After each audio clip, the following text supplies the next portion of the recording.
In this video, I'm giving you some tips and practice ideas that will help you play the piano faster. The first tip is simple, but it is so often ignored. If you want to be able to play something fast, if you want to play your piece fast, you have to first be able to play it slow. I cannot even tell you the number of times I've had this conversation where someone plays something like that, and you go, oh hey, can you play it slowly so I can kind of check and try to see where the problem is? It seems so obvious, but it's almost like the common sense gets disconnected. People think, oh, if I just play faster and faster and faster, eventually I'll improve at it. And you probably won't. If you're stuck at not being able to play it any faster, or when you play it faster, it sounds really messy, you probably need to actually learn how it goes. You need to play it slowly. Now, I'm not stupid, I'm not ignorant, I play piano too. I understand the issue. You get to what we call muscle memory, where you kind of have the piece in your fingers, and so if it goes slowly, it feels differently to your fingers, and you can't play it anymore. So I get it. What I'm telling you is that's a problem. You need to slow it down and actually learn how the piece goes at a slow speed, slow tempo, and then get it back to the fast tempo. I might be asking how slow is slow enough, and I just want to stop you right there. Don't ask that question. Go however slow you need to go to get all the notes, to get all the rhythms, get all the articulation, all the details in that piece in your fingers firmly, where you can express it and play it exactly how you want to play, and confidently. Don't go to tempo where it's kind of slower, it sounds better, but you're still hesitating and skipping around. Go to tempo where you can do everything you want to do and do it confidently. Tip number 2, learn how the hands work. Learn how they function separately. So let's use that same little section I was playing earlier. I'm going to take it not only slow, but I'm going to separate the hands and not just try to burn through the notes. I'm not just thinking, okay, there's a B and a B, there's a D sharp, there's an F sharp, there's a B, then I have a B, then I play this D sharp with this A, then I play. I'm not going to get individual like that. I want to sort of see how the hands are actually functioning. What are they doing? So we're going to start with the left hand here. The left hand has these 4 notes, which if you know your chords, that is a B major chord. I have a B major chord, but if you don't know your chords, stick with me here. The next 4 notes you play are right there. So the B's are still the same. You have this, going to this, going to this, going to this. And now if I break it back down, do the rolling pattern in the piece, it goes. And now I might take a second and go, okay, this is an advanced piece, it's very difficult. What's the technique? I probably shouldn't just be locked and go, but I'm probably going to start at the bottom and roll my way up and then go back.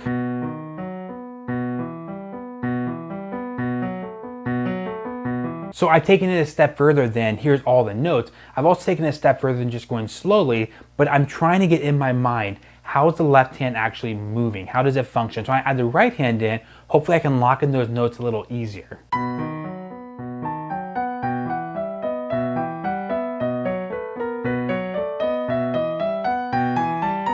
This next tip here is really short and simple, and that is if the piece is going to eventually be a fast driving piece, while you're playing slowly, while you're looking at these hands separately, keep the tempo, keep the rhythm really, really clear. Some people are guilty of slowing down and then becoming lackadaisical and going.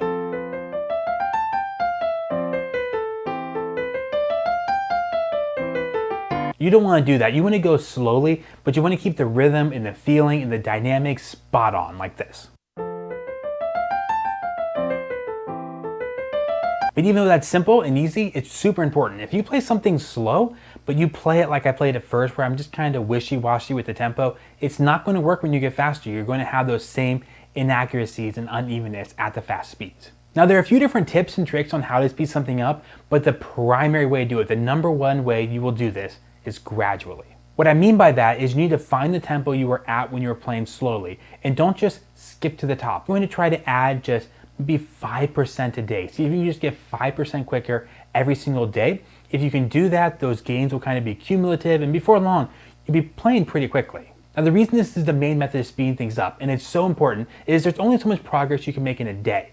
And if you don't kind of track where you're at, as you speed up, you're going to forget how fast you went the day before, or if you miss a day of practice, you're going to forget how fast you're going 2 days ago. So then it just kind of ends up being random.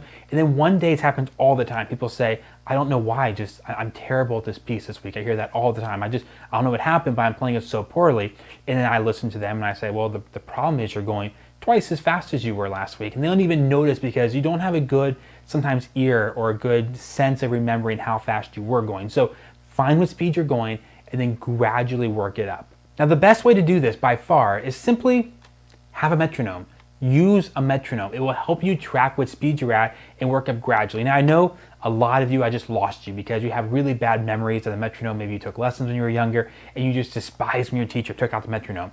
This should be a tool that helps you primarily at getting faster playing piano. This is the primary thing it does. So you can know, okay, I can play this at 60. That means you're playing the same speed as 1 click a second. Okay, I can do this really good at 60. I'm going to try to get to 63. I sound good at 63, cool. I'm going to try it at 66. And let's say 66 you struggle with and you finally get it. That's awesome. You can even stop for the day. Come back the next day. You can start at, well, what tempo was I at? You were at 66. You can write that down. You say, okay, I'm going to 66. When I get to 69, maybe 72. Now you don't have to use a metronome. You can do it by feel. You can do it by, if you have a pretty good sense of how fast you were playing before, you can get it done. It's just more convenient with the metronome. It's kind of like the speedometer of your car. Like you can kind of guess how fast you're going based on how fast objects are moving by your vehicle, but it's kind of nice to be able to look down and go, oh, this is the speed I'm going at right now. The next tip here is don't put the pressure on yourself to have the entire piece or the entire section worked up at the same time. A lot of people get pressurized with like trying to speed things up by they might have a piece that's 100 measures long and you're trying to speed all 100 measures up at once, or even a long passage like the one I was playing for you earlier from Beethoven. They feel this pressure of I have to have that entire thing just ready to just go and play fast. One really good trick is to sort of experience those faster tempos, just to kind of to dabble with them, let your fingers learn how they go, is do it, but maybe do 4 or 5 notes at a time. So for example, you could do this and then get good at that. Can you go? And you get to experience how that's going to feel in your fingers to move your fingers really quickly. But you don't have the pressure of then going on to and playing the rest of the passage. You can actually continue to do this. You can kind of do groups of 4, 2, 4, 8 notes and do this. Okay. You could add the next 4 in. That's different. I find this type of practice especially helpful for adults. It seems like kids that do it from a young age will kind of just naturally develop some speed, but adults who are kind of getting to piano the first time or maybe just getting to playing faster music for the first time sometimes feel like it's difficult to kind of just get the fingers to move quick enough. So they just feel like it's so, okay, they don't want to go down quickly in sequence. Well, again, you can practice that feeling in a much more just contained environment. The final tip is for when after you've done all this, you gradually sped things up and you're getting closer, maybe you're even at that goal tempo. That's great. You still need to go back and play things slowly. You need to play things at maybe 80% tempo, 70, all the way down to 50% tempo, just to keep it fresh in your mind. Just the nature of our brains is we're going to forget. Things will start to deteriorate. All that good foundation you laid maybe for weeks of practice of really getting it in your fingers, really knowing what's going on in your brain, you'll just start to forget it. And this is true of anyone. So if I have a piece I haven't played for 10 years, and I want to bring it back and put it on a recital, I play it really slowly again to remind myself how everything goes. Then once I do that, it speeds up pretty quickly. So again, as you're speeding things up, while you're doing this process, and even when you get to the end of the process, you are still going to spend time, maybe even time every time you practice, every day you practice this piece, spend some of your time at the slow tempos, just keep that really fresh and solid. Thank you to those of you who made it to this point in the video and watched the whole thing. I actually have a little reward for you, and that comes in the form of a mini rant or a little disclaimer here at the end. Playing fast notes is not the only element of music. I want to make this video to help people out who feel like speed is a struggle for them. I know it can be a really big frustrating kind of point if you're just like, man, I just can't play fast enough. So that's why I wanted to make this video, but also take a deep breath. Remember that there's expression, there's music to be made, there's sadness, there's joy, there's triumph. All this stuff is as important as playing fast. Now, speed is an element. Some pieces do require some element of speed involved in it to make it work, but it's not the only thing. I would much rather anyone, you or any performer, play something beautiful, play something interesting, play something musical, and do that at a tempo they're comfortable with, rather than just playing a fast piece for the sake of playing a fast piece. So speed is important, and you should work on it. It will actually open up the number of pieces you can play because there are basically more pieces available to you because you can play faster now. But it's not the only thing. Don't forget to go out and just make some music. Play something you love and make it beautiful. See ya.